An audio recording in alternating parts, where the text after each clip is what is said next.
આજે આપણે વાત કરવાના છીએ દિલ્હી સલ્તનત વિશે, જેનો સમયગાળો 1506 થી 1526 વચ્ચેનો છે, જેમાં 5 વંશનો સમાવેશ થાય છે.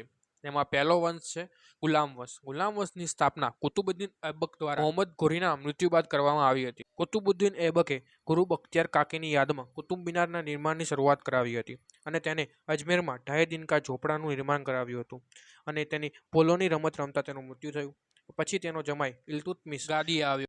તેને શમસુદ્દીન નામે ઓળખતા અને તે આ વંશનો સાચો સ્થાપક હતો. તેને કુતુબ મિનારનું કાર્ય પૂરું કરાવ્યું હતું.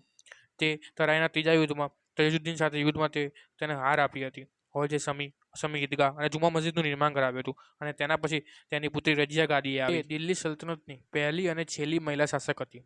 પણ અમીરોને મહિલા શાસક પસંદ ન હતી, એટલે તે તેની જગ્યાએ ઇલ્તુત્મિશના પુત્ર નાસરુદ્દીનને લાવ્યા. ત્યારબાદ ગિયાસુદ્દીન બલબન ગાદીએ આવ્યો. તેના પછી શમસુદ્દીન કૈકાબાદ ગાદીએ આવ્યો અને તેના પછી તેના એક અમીર જલાલુદ્દીન ફિરોઝ ખિલજીએ ગાદી ઉપરથી ઉઠલાવીને ખિલજી વંશની સ્થાપના કરી.